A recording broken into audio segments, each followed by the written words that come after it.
മോളിപ്പ എന്താ പറഞ്ഞു വരണേ? അല്ല അങ്കിൾ, നമുക്ക് ഇവരെ രണ്ടുപേരും ഒന്ന് കൂട്ടി യോജിപ്പിക്കണ്ടേ? എന്ത്?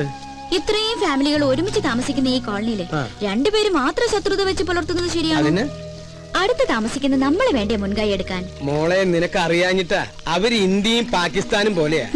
കാശ്മീരിന്റെ സ്ഥാനത്ത് സ്വാമിനാഥനാണെന്നേ ഉള്ളൂ.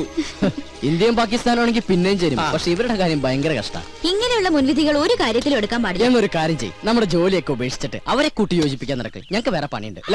പരിഹസിക്കൊന്നും വേണ്ട. ഈ ശീതള വിചാരിച്ച അവര് ചേരും എന്നൊന്ന് കണ്ടിട്ടേ ഉള്ളൂ. ബെറ്റുണ്ടോ? ബെറ്റ് വെക്കാം.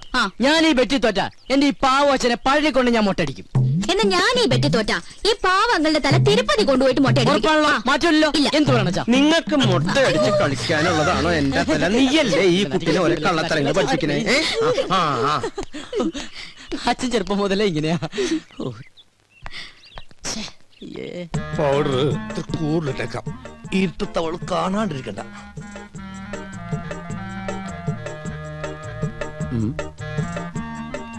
ഇതെങ്ങോട്ടാ ഈ പാതിരാത്രിയിൽ കുളിച്ചൊരുങ്ങി പൊട്ടൊക്കെ തൊട്ട്? ഉറങ്ങാൻ പോകണു. ഉറങ്ങാൻ പോകണു. എങ്ങനെയോ? ചെറുപ്പം മുതലെന്റെ ശീലോ ഉറങ്ങാൻ കിടക്കുമ്പോ മേക്കപ്പ് ഇട്ട് കിടക്കണത്. എന്തിന്? ഈ ഉറക്കത്തേക്ക് ഇടുന്ന് എന്തോരം മനുഷ്യന്മാരാണെന്ന് ചത്തുപോണത്. ഞാനും അങ്ങനെ ചത്തുപോയാല് എന്നെ കുളിപ്പിക്കാണ്ടും മേക്കപ്പ് ചെയ്യാണ്ടും പട്ടണേക്ക് എടുക്കാനല്ല, നാട്ടുകാർക്ക് സൗകര്യവുമല്ല. സൗകര്യവും. അങ്ങനെയാണെങ്കിൽ കുറച്ച് അരിയും പൂവും വായിലും ഇട്ടോ, പൂജാരിക്കും സൗകര്യമാവുമല്ലോ. ഞാനേ പൂജാരിനെ വിളിച്ചിട്ട്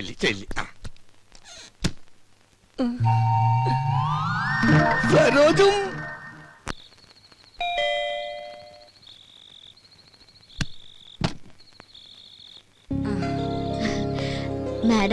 മാഡം ഒന്ന് പോലീസ് സ്റ്റേഷൻ വരെ പോയിരിക്കുക ജാമ്യം എടുക്കാൻ.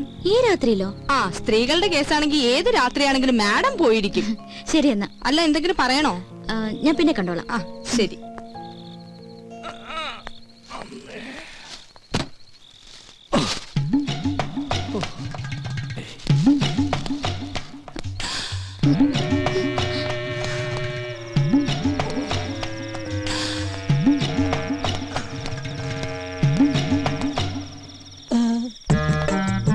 പുറത്തിറങ്ങിയോ? അപ്പൊ അനുസരണയുണ്ട് കൊള്ളി. ഇതെന്താണെന്ന് അറിയോ? ശർക്കര പെരട്ടിയും കിഴങ്ങോർത്തതും ഉണ്ടമ്പൊരിയും തിന്നു. ഇനി വേറൊരു സാധനം കൂടി ഞാൻ കൊണ്ടുവന്നിട്ടുണ്ട്. ആ കഴുത്തൊന്നിങ്ങനെ നീട്ടിയേ. കെട്ടിക്കോളൂ. കെട്ടിക്കോളൂന്നേ. അപ്പൊ ഇതായിരുന്നു കോളനിയിലെ കള്ളൻ. സത്യമായിട്ടും ഞാൻ കള്ളനല്ല. സത്യസന്ധനും ആത്മാർത്ഥനും സ്നേഹനുമായൊരു പാവം. എന്ന് തുടങ്ങി ഈ മതില് ചാട്ടം? കുറച്ചാളായി. പക്ഷെ ഞങ്ങൾ ഈ കുട്ടി ഉദ്ദേശിക്കുന്ന പോലെ ഒന്നുമില്ല. അതിന് ഞാനൊന്നും ഉദ്ദേശിച്ചില്ലല്ലോ. ആ താലിങ്ങി തന്നെ. എന്തിനും? അല്ല, പണത്തിനൊക്കെ എപ്പോഴാ ആവശ്യം വരുമെന്ന് പറയാൻ പറ്റില്ലല്ലോ. സമയമാകുമ്പോ ഞാൻ തിരിച്ചു തരാം കേട്ടോ. അത് ഗോൾഡോൾഡാ. എന്ത്? മുക്കൊണ്ടോണെന്ന്. അത് ശരി. അപ്പൊ ആ പാവത്തിനെ പറ്റിക്കാനും കൂടി ആയിരുന്നല്ലേ പ്ലാൻ? ഒരിക്കലുമില്ല.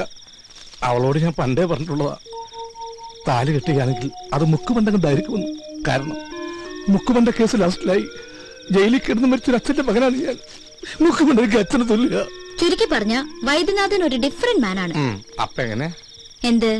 പുറത്താരും പറയില്ല. പറഞ്ഞ? അയ്യോ, ഞാൻ എന്ത് വേണമെങ്കിലും ചെയ്യാം. തെങ്ങിക്കയറാൻ പറഞ്ഞ? അപ്പൊ കയറും. ഇറങ്ങാൻ പറഞ്ഞ? ഇറങ്ങും. എന്നാ വൈദ്യനാഥൻ ചെല്ല്. ഇതോടെ കൊണ്ടുവയ്ക്കോ. എനിക്ക് വേണ്ട.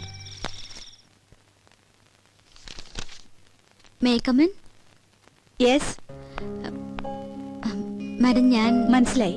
പ്ലീസ് ഇടാ. ഇന്നലെ വന്നിരുന്നു സരോജ പറഞ്ഞു. എനിക്ക് മാഡത്തിനോടൊരു കേസിന്റെ കാര്യം ഡിസ്കസ് ചെയ്യാനുണ്ടായിരുന്നു. അത് എന്റെ ചേച്ചിയും ഹസ്ബൻഡും കുറച്ചുനാളെ അകന്ന് താമസിക്കാം. എന്താ കാരണം? കാരണം പ്രൊഫഷണൽ ഈഗോ. രണ്ടുപേരും ഡോക്ടേഴ്സാ. ഒരു കുഞ്ഞുണ്ട്. ചേച്ചി പറയുന്നു ഡൈവോഴ്സ് വേണമെന്ന്. എന്താ മാഡം ഇപ്പൊ ചെയ്യാ? ആരെങ്കിലും ഒരാൾ വിട്ടുവീഴ്ച ചെയ്തേ പറ്റൂ. ഭാര്യയുടെ ഭാഗത്തുനിന്നായാൽ ഏറ്റവും നല്ലത്. പുരുഷൻ ഏത് വഴിയോരത്തും അന്തി ഉറങ്ങാം. സ്ത്രീക്കത് പറ്റില്ലല്ലോ. അവൾക്ക് സുരക്ഷിതമായ ഒരിടം വേണം. ചുരുക്കി പറഞ്ഞ സ്ത്രീ തോറ്റെടുക്കണം എന്നർത്ഥം.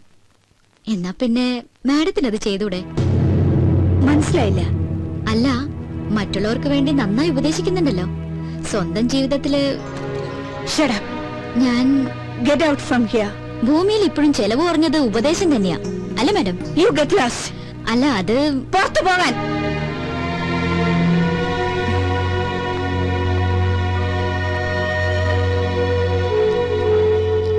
പിന്നെന്താ സാർ, 1-ാം തീയതി ജോയിൻ ചെയ്യാം. Thank you sir, thank you very much.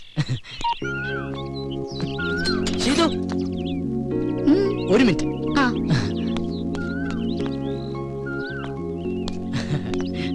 അതെ, എനിക്കൊരു ജോലി റെഡിയായി. ആണോ?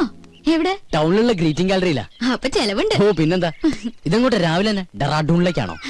ഞാൻ മിസ്റ്റർ അയ്യരെ ഒന്ന് കാണാൻ വേണ്ടി ആ ഇറങ്ങിയതാ.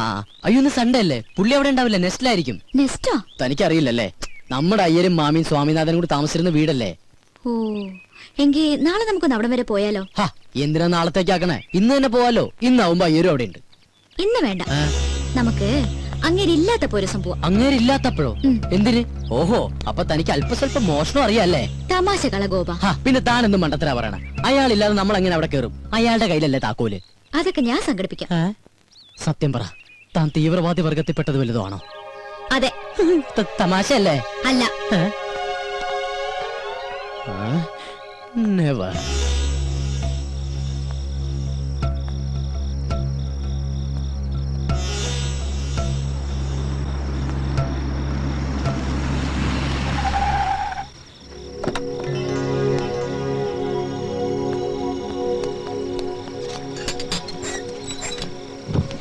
എന്താ സർ, എനിക്കൊരു കാര്യം പറയാനുണ്ടായിരുന്നു. എന്ത് കാര്യം?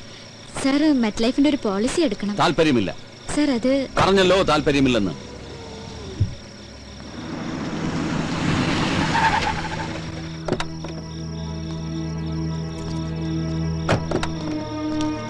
ഹലോ. ഞാൻ പോട്ടെ. അങ്ങനെ അങ്ങ് പോയാലോ? ഞാൻ വന്നത് മുക്കുമണ്ടത്തിനെ കാണാനല്ലേ. എന്തിന്? നമുക്ക് താലിയിട്ടുണ്ട്. ഞാനത് ഉപേക്ഷിച്ച്. എന്ന് പറഞ്ഞാൽ എങ്ങനെ ശരിയാവുക? സ്നേഹിച്ച പെണ്ണിനെ പെരുവഴിയിലാക്കാൻ ഞാൻ സമ്മതിക്കില്ല. ആ താക്കോലിങ്ങടുത്ത്. ഏതിന്റെ താക്കോലി? നെസ്റ്റിന്റെ. അതെന്തിനാണ്? അതെന്തിനാണെന്ന് ചോദിച്ചാ ഞാൻ അതങ്ങ് വിലക്ക് മേടിക്കാൻ തീരുമാനിച്ചു. പക്ഷെ അതിനുമ്പ് വീടൊന്ന് കാണണമല്ലോ. അതിന് സാറത് വിൽക്കുന്നില്ലല്ലോ. അത് വൈദ്യം തീരുമാനിച്ചാ മതിയോ? എന്നാ സാറിനോട് ചോദിച്ചാ പോരെ? പോരാ. ഓ ഈശ്വര, ഇത് വലിയ കുരിശായിരുന്നു. ഞാൻ തരില്ല. തരുന്നേ. തന്ന കൊലപാതകം നടക്കും. തന്നില്ലെങ്കിലും കൊലപാതകം നടക്കും.